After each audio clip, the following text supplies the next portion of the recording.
आपण बघत आहात AKP न्यूज मराठी.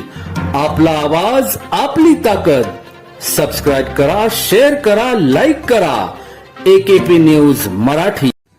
निरीक्षक राज्य उत्पादन शुल्क कळवण विभागाच्या पथकाला मिळालेल्या बातमीनुसार आयुक्त राज्य उत्पादन शुल्क महाराष्ट्र राज्य विजय सूर्यवंशी, संचालक प्रकाश सुर्वे, विभागीय उपायुक्त नाशिक विभाग उषा शर्मा, अधीक्षक नाशिक शशिकांत गर्जे, उप अधीक्षक असू तांबरे यांच्या मार्गदर्शनाखाली कळवण विभाग नाशिक यांनी दिनांक 12 ऑगस्ट 2024 रोजी मुंबई आग्रा महामार्गावर पिंपळगाव बसवंत टोल नाका लेन नंबर 2 येथे दारूबंदी गुन्ह्याकामी सापळा रचून वाहन तपासणी करताना एक ग्रे रंगाची टोयोटा इनोव्हा गाडी क्रमांक GJ05CM 1051 हे संशयित वाहन तपासणी कामी थांबविण्याचा प्रयत्न करत असताना चालकाने हातघाईने गती वाढवत अधिकारी कर्मचाऱ्यांना चकवा देण्याचा प्रयत्न केला, परंतु पथकातील अधिकारी कर्मचाऱ्यांनी संशयित वाहनाला शासकीय वाहनाने अडथळा निर्माण करत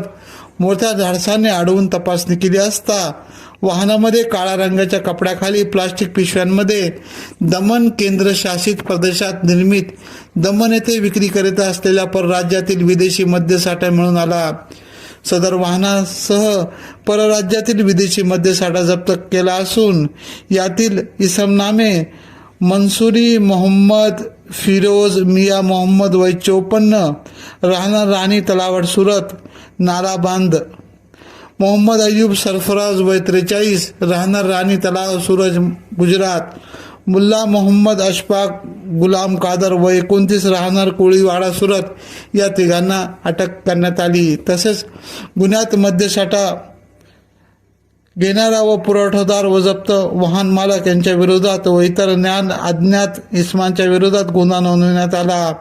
या गुन्ह्यात दमन केंद्रशासित प्रदेशातील निर्मित व दमन येथील विक्री करत असलेले विदेशी मद्याचे एकूण 22 बॉक्स व एक ग्रे रंगाची टोयोटा कंपनी निर्मित इनोव्हा कार क्रमांक GJ05CM 1051 हे असा एकूण 11,91,280 रुपये किमतीचा मुद्देमाल जप्त करण्यात आला. सदरची कारवाई निरीक्षक TS पाटील, दुय्यम निरीक्षक MD कोंडे, सहाय्यक दुय्यम निरीक्षक SK शिंदे, जवान सर्वश्री दीपक आव्हाड, गोकुळ शिंदे, विलास कुवर, गोरख गरुड यांनी यशस्वीरित्या पार पाडली आहे. सदरचा गुन्ह्याचा तपास निरीक्षक CH पाटील हे करीत आहेत.